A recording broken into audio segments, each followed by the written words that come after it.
ఈరోజు దేవుడు మనల్ని జ్ఞాపకం చేసుకొని మనల్ని దేవుడు ప్రేమించిన వర్తమానం మార్క్స్ వార్త 5వ అధ్యాయం. మార్క్స్ వార్త 5వ అధ్యాయం.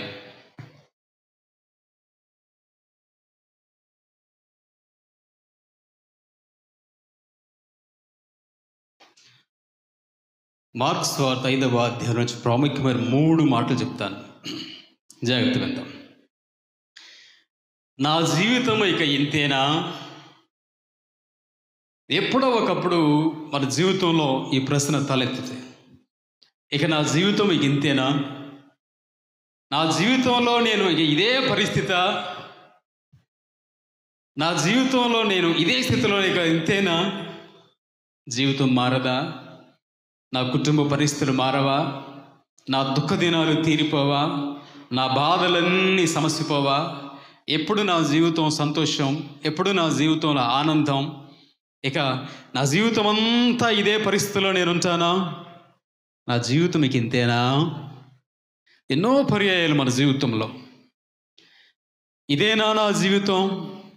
జీవితంలో ఎలకాలం ఇవే శోధనలా, ఇవే బాధలా, ఇవే వేదనలా, ఇవే కష్టాలా?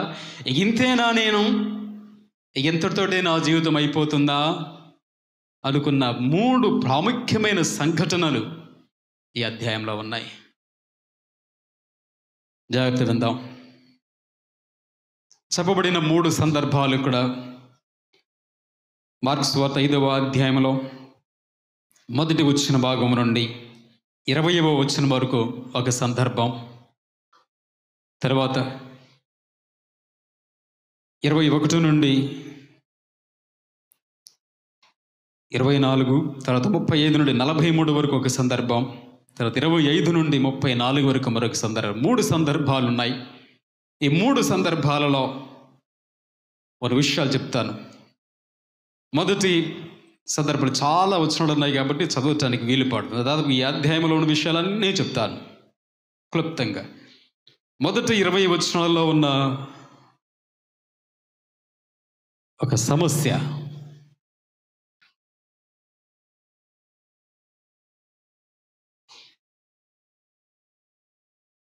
అపవాది చేత ఉన్న సమస్య అది. మొదటి 1 నుండి 20 వచనాల వరకు ఉన్న ఒక సమస్య, జీవితంలో వాళ్ళకున్న ఒక సమస్య, అపవాది పట్టిన ఒక వ్యక్తిని గురించి ఉన్న సమస్య అది. 2, 25 నుంచి 34 వరకు ఉన్న విషయం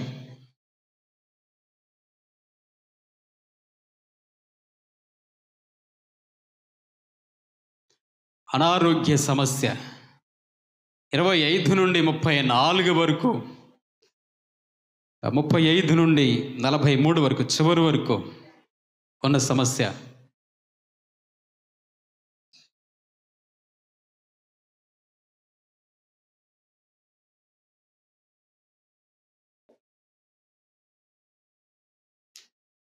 మూడు విషయాలు. ఈ 3 విషయాల గురించి మాట్లాడుతున్నారు. మొదటి 20 వచనాలలో దయ్యం పట్టిన ఒక వ్యక్తి ఉన్నాడు. ఎన్ని సంవత్సరాల నుంచి ఆ ఇబ్బందుల్లో ఉన్నాడో తెలియదు, కానీ అపవాది చేత పీడించబడుతూ ఉన్నాడు. యేసు ప్రభువారు గెరాసేన్ అనే ప్రాంతానికి వచ్చినప్పుడు యేసు ప్రభువారికి వెల్కమ్ పలికింది ఎవరు? యేసు ప్రభువారికి స్వాగతం పలికింది ఎవరో తెలుసా? ఆ ఊరి పెద్దలు రాలేదు, ఊళ్ళో వాళ్ళు గొప్ప వాళ్ళు ఎవరు రాలేదు. దయ్యం పుట్టినవాడు పరిగెత్తుకుంటూ వచ్చి యేసు ప్రభువారికి స్వాగతం పలికాడు. అతని గురించి కొన్ని మాటలు చెప్తాను, గుర్తుపెట్ట. 3 మాటలు. అపవాది చేత సమస్య. ఏంటి అపవాది చేత ఉన్న సమస్యలు? చెప్పబడిన 3 విషయాలు చేయి దాటిపోయిన పరిస్థితులు, వాళ్ళ కంట్రోల్లో ఉన్న పరిస్థితులు ఏం కావు. చాలా పర్యాయాలు మన జీవితాలలో ఏ పరిస్థితి నీ చేయి దాటిపోద్దో అప్పుడు నీకు ఎదురయ్యేది నిరాశ. ఏ పరిస్థితి నీ శక్తిని బలం మించి దాటిపోద్దో నిస్సహాయమైన స్థితులకు మనం వెళ్ళిపోతాం. ఇక్కడ ఇదే పరిస్థితి. ఈ 3 సందర్భాలలో ఉన్న పరిస్థితులన్నీ వాళ్ళ చేతులు దాటిపోయాయి. వాళ్ళు చేతులు ఎత్తేస్తారు, మా వల్ల కాదు అనే పరిస్థితికి వాళ్ళు వచ్చేసారు. కానీ మన దేవుడు మహా గొప్ప దేవుడు. ఆమేన్. ఇక్కడ చూద్దాం, అపవాది చేత ఉన్న ఈ సమస్యలు ఇక్కడ ఏంటో వీళ్ళ జీవితంలో. ఇక్కడ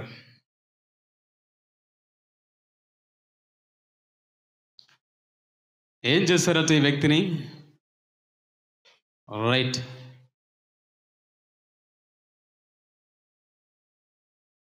ఎక్కడ ఉంటున్నాడు?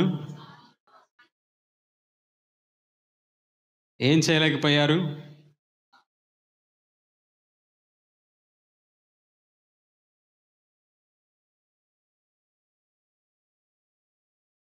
ఏం చేయలేకపోయారు? రైట్, వినండి జాగ్రత్తగా. మనం చదివిన ఈ అధ్యాయంలో ఈ మొదటి 4-5 వచ్చిన భాగాల విషయాలన్నీ ఉంటాయి. నేను చదువుతాను ఒకసారి. 2వ వచనం, ఆయన దోణి దిగగానే అపవిత్రాత్మ పట్టిన వాడు ఒకడు సమాధుల్లో నుండి వచ్చి ఆయనకు ఎదురుపడెను. వాడు సమాధుల్లో వాసము చేసేడు వాడు, సంఖ్యలతోనైనను ఎవడునూ వాడిని బంధింపలేకపోయాను. పలుమార్లు వాని కాళ్ళకును చేతులకును సంఖ్యలు వేసి బంధించను. వాడు ఆ చేతి సంఖ్యలు తెంపి కాళ్ళ సంఖ్యలు తుత్తునీలుగా చేశాను కనుక ఎవడునూ వానిని సాధుపరచలేకపోయాను. అపవిత్రాత్మ చేత నింపబడిన వ్యక్తి, సాతానుడి చేత అపవిత్రాత్మ అన్నా, సాతానుడు అన్నా, లూసిఫర్ అన్నా వాడే. ఎవరు? ఒకడే, వేరు వేరు వేరు వేరు పేర్లు వాడికి. అపవాది చేత నింపబడిన వ్యక్తి, అపవాది చేత పీడించబడుతున్న వ్యక్తి వాడిని బాగు చేయాలనుకున్నట్టు. సాధువు చేయటం అంటే బాగు చేయాలనుకున్నారు. బాగు చేయడం కోసం వాడికి ఎన్నో చేతులకు కాళ్ళకు గొలుసులు సంఖ్యలు వేసి బిగించారు. అయినా ఎక్కడికి పోతా ఉన్నాడు? 14. ఎందుకు సమాధుల్లోకి పోతా ఉన్నాడు?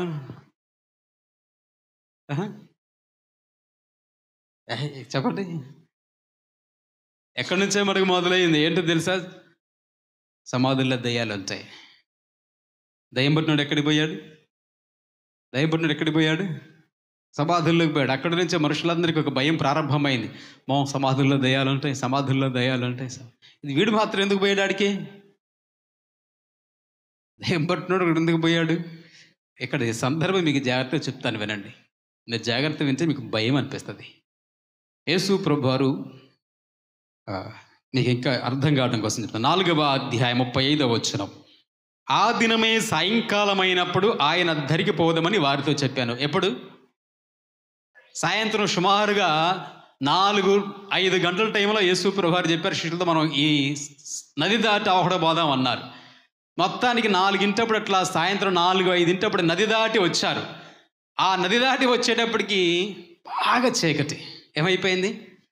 చీకట్లో దయ్యం పట్టినోడు వస్తే ఎంత ధైర్యంగా ఉంటాం మనం? చెప్పండి, ధైర్యంగా ఉంటుమా? ఈ గెరాసేను ప్రాంతంలో సమాధులు అప్పటికీ ఇప్పటికీ సాధారణంగా ఊరికి చివరనే ఉంటాయి. ఏ ఊరికైనా దాదాపుగా ఊరికి చివరనే ఉంటాయి. యేసు ప్రభువారు ఆ నది దాటి ఆ ఊరిలోనికి రాగానే ఆ ఊరి చివరన ఉన్న సమాధుల్లో నుండి పరిగెత్తుకుంటూ కేకలేసుకుంటూ వచ్చాడు. యేసు ప్రభువారు టీంలో మనం ఉన్నాం అనుకోండి, ఎంత ధైర్యంగా ఉంటామో. మనకి రాత్రులు బయటికి వెళ్ళాలంటే, అవునా కాదంటారా? అమ్మన్నో నాన్నో అక్కడనో తమ్మున్నో లేపాలి బయటికి వెళ్ళాలంటే. ఇప్పుడు ఇక్కడ పరిస్థితి ఏంటి? రాత్రి దాదాపుగా చీకటి సమయంలో యేసు ప్రభువు ఆ ప్రాంతానికి వచ్చినప్పుడు సమాధిలో నుండి ఒకడు మామూలుగా వచ్చి ఏముంది అక్కడ కేకలు వేస్తూ యేసు ప్రభువుకి ఎదురొచ్చాడు. అవును కదా? వాడు ఎక్కడుంటున్నాడు? సమాధుల్లో ఉంటున్నాడు. గుర్తుపెట్టుకోండి. అది దాదాపుగా భయం ఏంటి మనుషులకి? అక్కడ నుంచి ఆ దయ్యం పట్టిన వాళ్ళు సమాధుల్లో ఉంటారు, లేక సమాధుల్లో దయ్యాలు ఉంటాయని ఒక నానుడు అక్కడ నుంచి వచ్చింది. చచ్చిన వాళ్ళు ఏం దయ్యాలు గారు, ఇది గుర్తుపెట్టుకోండి. చచ్చిపోయిన వాళ్ళు ఏం దయ్యాలు గారు, 2 యేసు ప్రభు నమ్ముకుని చనిపోతేనేమో పరదేశకు వెళ్ళిపోతారు, యేసు ప్రభు లేకుండా చచ్చిపోతేనేమో పాతాళానికి వెళ్ళిపోతారు. అంతే. చచ్చిపోయిన వాళ్ళు ఎవరు దయ్యాలు కాదు. కాకపోతే అసలు సాతానుడు గాడే, వాడే దయ్యం. సాతానుడు గాడు ఉంటాడు, వాడు ఎక్కడైనా ఉంటాడు, అన్ని చోట్ల తిరుగుతా ఉంటాడు. వాడు పనులవి. ఇక్కడ ఒక యవనస్తుడుకు వాడు పట్టాడు. యవనస్తుడిని పీడిస్తున్నాడు. తల్లిదండ్రులు ఎంతో బాగు చేయాలని, ఏం చేయాలని? సాధు చేయడం అంటే బాగు చేయాలని ఎన్నో తిప్పలు పడ్డారట. ఎన్ని తిప్పలబడి గొలుసులతో కట్టేశారు, సంఖ్యలతో ఏం చేశారు, కట్టేశారు. ఎందుకు? బయటికి పోకుండా ఉంటాడు, ఇంట్లో ఉంటాడు. కట్టేసిన వాళ్ళ ప్రయత్నాలన్నీ వ్యర్థం, అన్నీ తెంపుకున్నాడు పెట్టుకొని. అప్పటికే ఇప్పటికే అప్పుడేమో సాతానుగాడు మీదకొచ్చి చేశాడు. ఇప్పుడు దయ్యం ఎవరి మీద కన్నా వచ్చినట్టు ఇప్పుడు ఈ మధ్యలో ఏమైనా చూస్తున్నామా? ఒకప్పుడు బాగా దయ్యాలు పట్టిన వాళ్ళు ఉండేవాళ్ళు, అవునా కదా?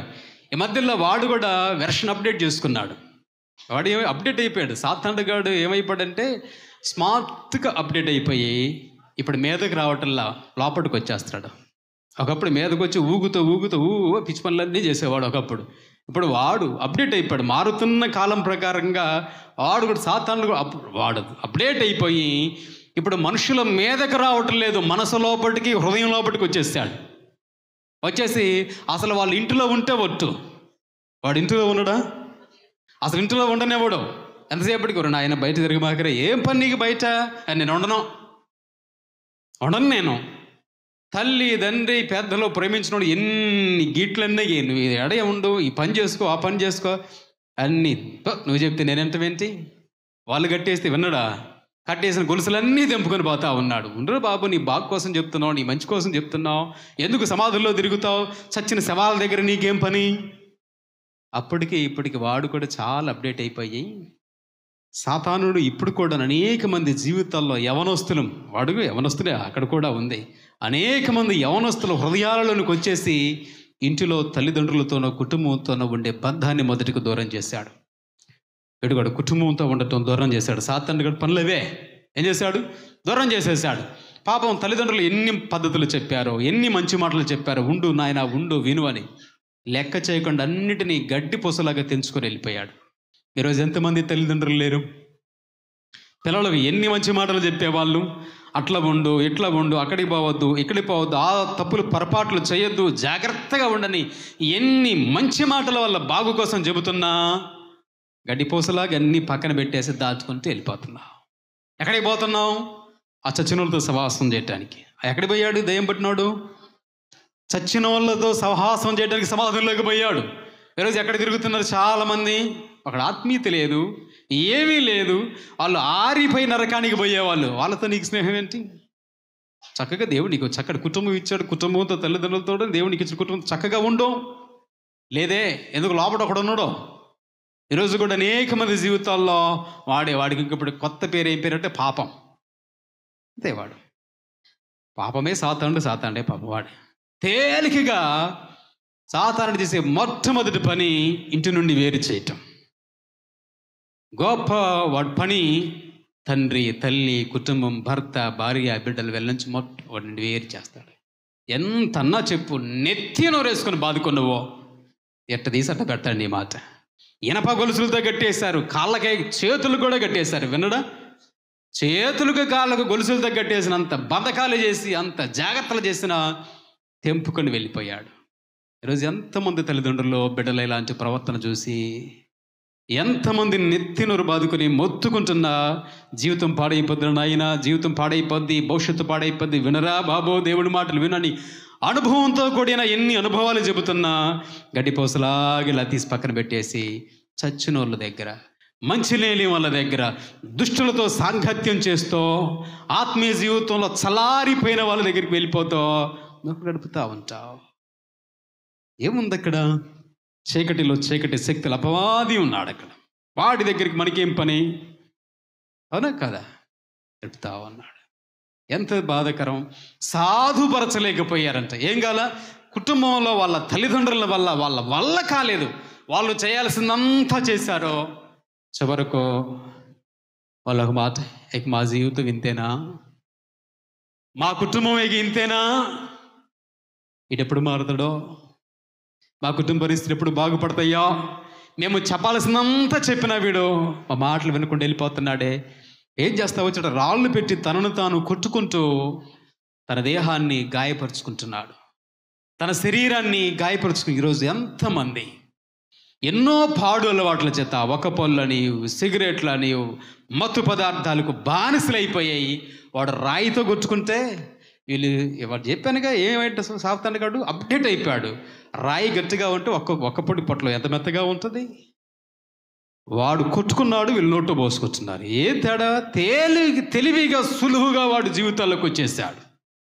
వచ్చి వాడు రాయితో కొట్టుకుని దేహాన్ని ఎంత పాడు చేసుకున్నాడో ఈరోజు అనేక మంది యవనస్తులు దేవుడిచ్చిన దేహం అనబడిన ఈ ఆలయాన్ని, దేవుని దేహాన్ని పాడు చేసుకుంటున్నారు. చూస్తున్న తల్లిదండ్రులకు వేదన మిగులుతుంది, చూస్తున్న కుటుంబ సభ్యులకు బాధ మిగులుతుంది. ఎలా రాయితో కొట్టుకుంటే రక్తమంతా పోయి ప్రాణం పోయి చచ్చిపోతారేమో అని భయం, బాధ. ఇలా ఈ అలవాట్లతోటే ఉంటే ఆరోగ్యమంతా పాడైపోయి నశించిపోతామేమో అని బాధ, భయం. ఎంత చెప్పినా వినరే, ఎంత చెప్పినా మారరే వీళ్ళు. ఇదే పరిస్థితి. ఇది మొదటి వర్గం, అపవాది చేత పీడించబడుతున్న ఎక్కడుంది? కుటుంబంలో. వాళ్ళు కూడా జీవితంలో చెప్పవలసినంత చెప్పి చేయవలసినంత చేసి నిరాశలోకి వచ్చారు. ఇక మా వల్ల కాదు, ఇక మేము ఏం చెయ్యాలి? చెప్పాల్సినంత వరకు చెప్పాం, వాడు బాగు కోసం చేయాల్సినంత చేసాం, ఇక మా జీవితం ఇంతేనా? మా జీవితాన్ని బాగు చేసేవాళ్ళు లేరా? ఏ పరిస్థితులు మార్చగలిగిన వాళ్ళు లేరా అంటూ ఆ పరిస్థితుల వల్ల చేయి దాటిపోయాయి. చెప్పినా వినే స్టేజ్ దాటిపోయాడు. ఇంటి పొట్టున ఉండటం లేదు. ఎన్ని ప్రయత్నాలు చేసినా వాళ్ళ మాట లెక్క లేకుండా వెళ్ళిపోయాడు. చేయి దాటిపోయిన పరిస్థితి ఇక్కడ ఒకటి. ఇక తర్వాత ఇదే అధ్యాయంలో నుంచి 25వ వచ్చిన భాగం నుండి గుహలు ఉన్నారు.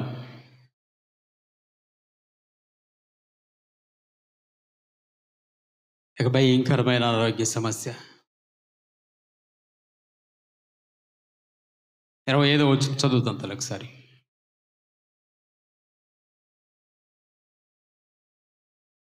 రైట్. ఇక్కడ ఒక స్త్రీ ఉంది. ఏమైందట?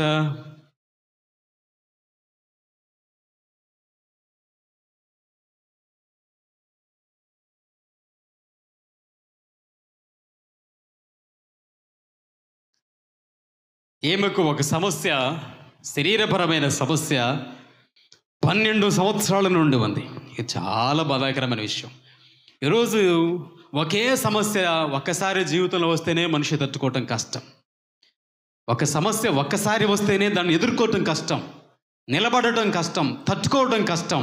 కానీ ఒకే సమస్య ఈ తల్లి జీవితంలో 12 సంవత్సరాల నుంచి తను బాధ పెడుతోంది. ఈ సమస్యను ఎవరితో చెప్పుకోలేదు, తన బాధను ఎవరితో పంచుకోలేదు. అంతగా ఈమె తిప్పలు పడుతూ ఉంది.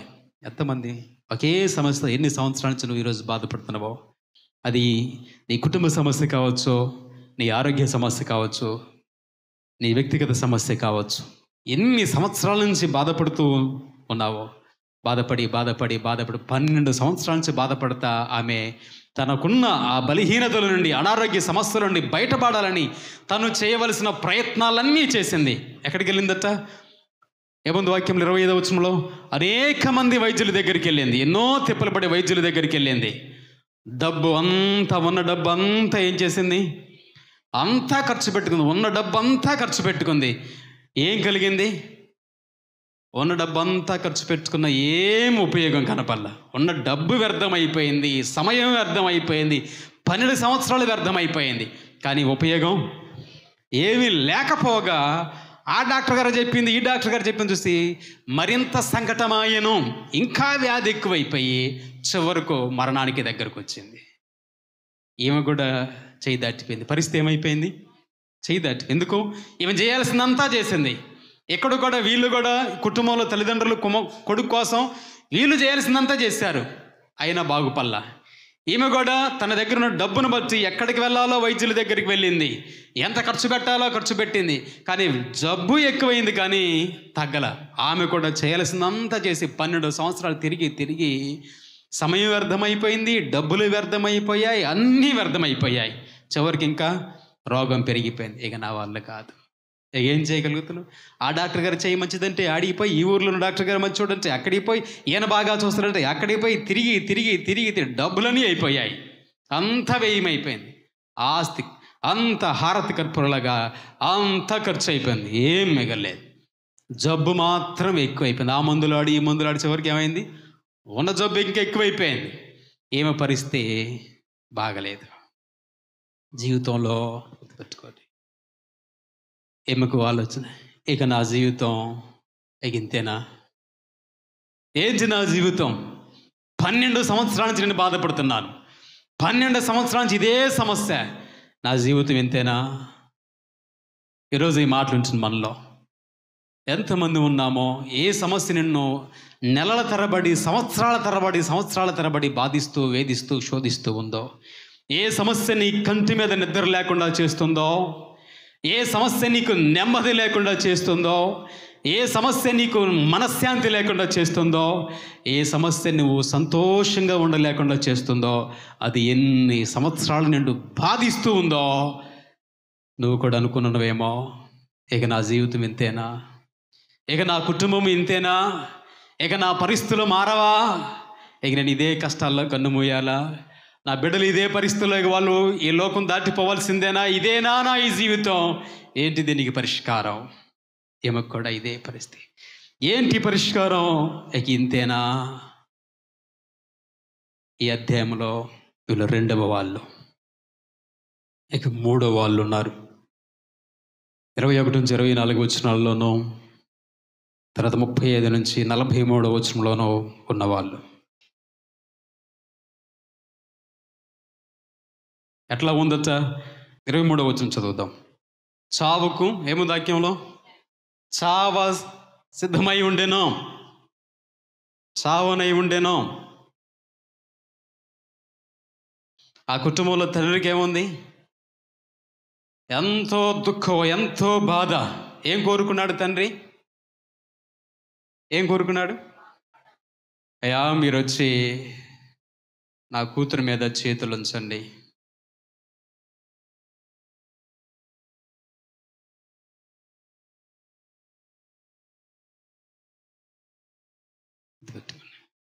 ఇక్కడ కూడా ఇతని పేరు యాయీరు. ఏం పేరు? యాయీరు. ఇతడు చాలా గొప్పవాడు, ఒక అన్యుడు అంటే యేసు ప్రభు అంటే ఎవరో తెలియదు. ఒక అన్యుడు, ఒక విగ్రహారాధికుడు. ఎంతలాంటి విగ్రహారాధికుడుకు ఆ ఊరికి ఇతడు పెద్ద అధికారి, గ్రామంలో పెద్ద ధనవంతుడు, పేరు కలిగిన వాడు.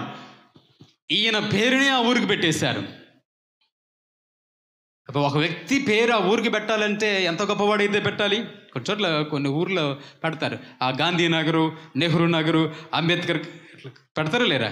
ఆ ఊరికి, ఆ ప్రాంతానికి ఆ పేర్లు పెట్టారంటే వాళ్ళు చాలా మహా గొప్పవాళ్ళు.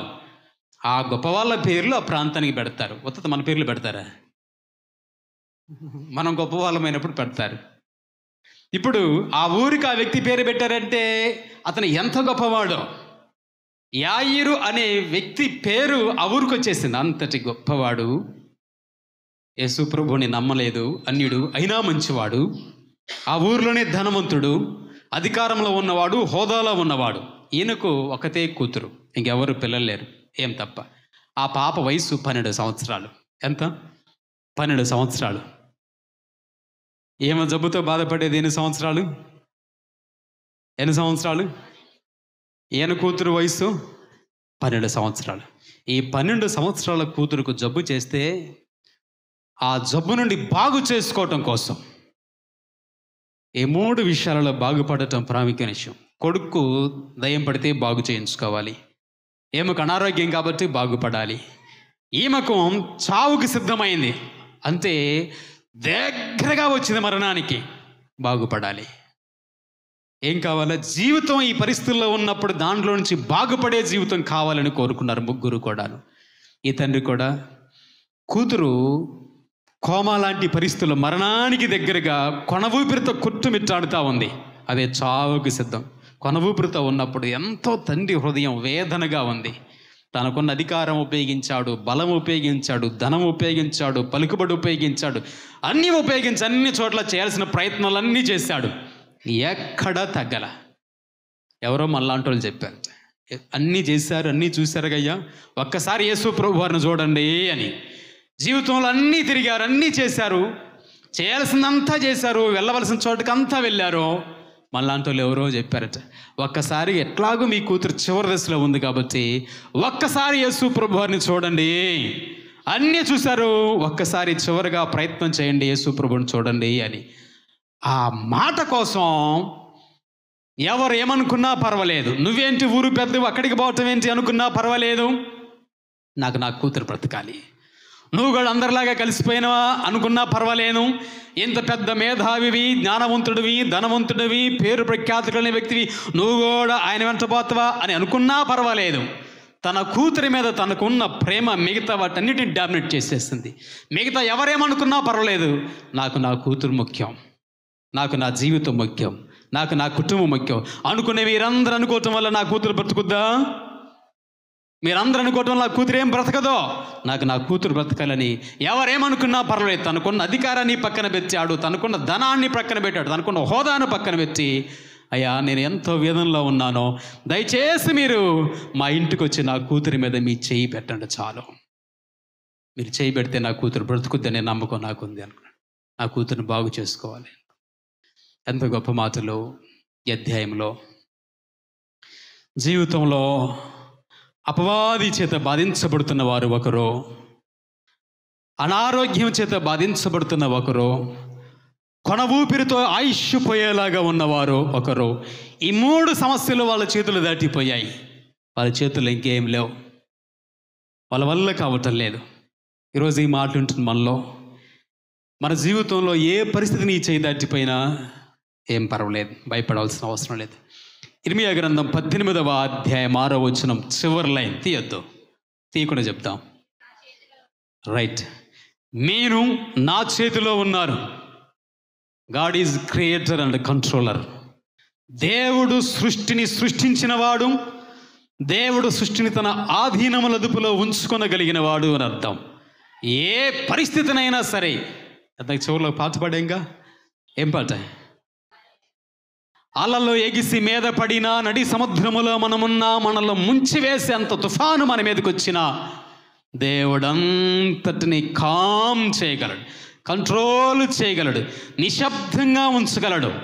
ఆయన చేతిలో సమస్తం ఉంది. ఆయన తన ఏదైనాను కంట్రోల్ చేయగలిగిన సామర్థ్యం కలిగిన దేవుడు మన ప్రభు అయిన క్రీస్తు. అంతటిని కంట్రోల్ చేయగలిగిన శక్తిమంతుడు మన ప్రభు అయిన క్రీస్తు.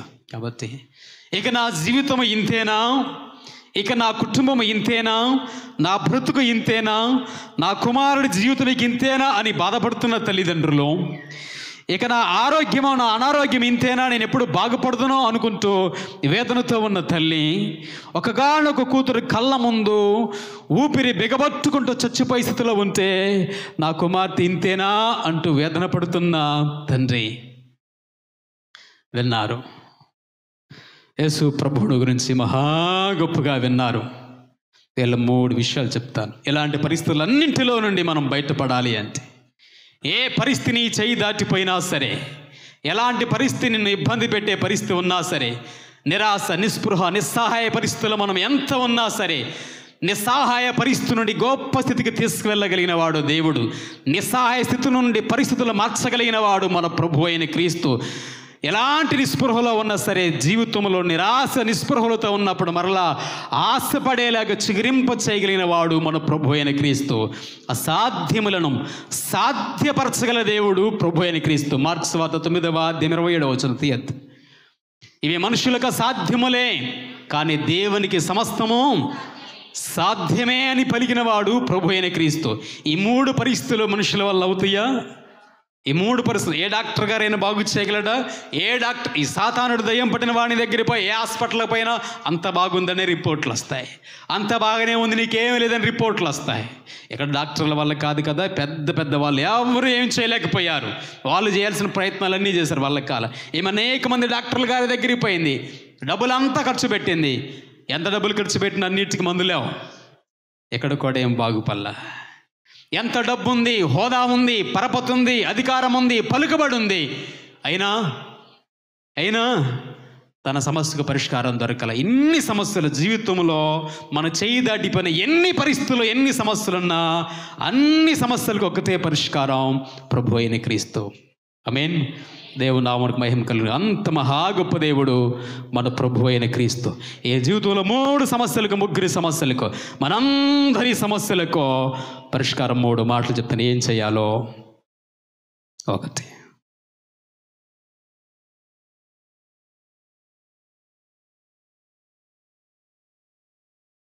ప్రభువునందు నమ్మకం ఉంచండి. ఏం కావాలో యేసు ప్రభువులో నమ్మకం ఉంచండి. యేసు ప్రభుని నమ్మి ఎప్పుడు నష్టపోయిన వాళ్ళు ఎవ్వరూ లేరు, ఉండరు కూడా. మనుషులను నమ్మి మోసపోయిన వారు ఉండొచ్చు, మనుషులను నమ్మి నష్టపోయిన వారు ఉండొచ్చు, కానీ దేవుని నమ్మి నష్టపోయిన వారు, దేవుని నమ్ముకొని మోసపోయిన వారు ఎవరు లేరు, ఉండరు కూడా. దేవుడు ఎవరిని మోసపరచుడు, దేవుడు ఎవరిని నష్టపరచడు. ఎవరు ఎట్టి పరిస్థితుల్లో ఉన్నా ప్రభువా అని ఆయన దగ్గరికి వస్తే ఆయన వారి నమ్మకము వమ్ము కాకుండా సహాయం చేయగల దేవుడు. ఆమేన్. కానీ మనమే ఇప్పుడు చెప్తారు నారాయణమ్మ గారు ఉంటే, ఎంత నమ్మాలో అంత నమ్మటం లేదు. ఎంత ఉన్నారు, ఏం చేయట్లా. ఎంత నమ్మాలో ప్రభువుని అంతగా నమ్మలేకపోతున్నాం. నమ్ముతున్నాము కానీ మన నమ్మకంలో కొలత చాలటం లేదు, మన నమ్మకంలో పర్సంటేజ్ చాలటల్లా. నమ్ముతున్నట్లుగా నమ్ముతున్నాం, ఉండటం లేదు. దేవుడు అన్నాడు, నమ్ముట నీ వల్ల అయితే నీకు సాధ్యమవుతుంది. నమ్ము, నేను చేయగలను అని. నమ్ముతున్నావా అంటాం. దేవుడు నేను నమ్ముతున్నానండి అంటాం. ఎంత నమ్ముతున్నాం, ఎంత నమ్ముతున్నాం? ఎంతైనా నమ్ముతాను, ఆయన ఏమైనా చేయగలడు. నమ్ముతావా? నమ్మవు. నమ్ముతున్నావు అని అంటావు, కానీ నమ్ముతున్నానని మళ్ళీ నువ్వే నిరాశలోకి వెళ్ళిపోతావు, నమ్ముతున్నానని మళ్ళీ నువ్వే కృంగిపోతావు, నమ్ముతున్నానని మళ్ళీ నువ్వే బాధపడతావు ఉంటావు. ఇంకెక్కడ నమ్మకం? నమ్మినప్పుడు నమ్మకం ఇక నీ మీద కాదు, దేవుడి మీద నమ్మకం ఉంటుంది. ఎక్కడ నమ్మకం ఉంటుంది? దేవుని మీద నమ్మకం ఉంటుంది. నమ్మకం. 2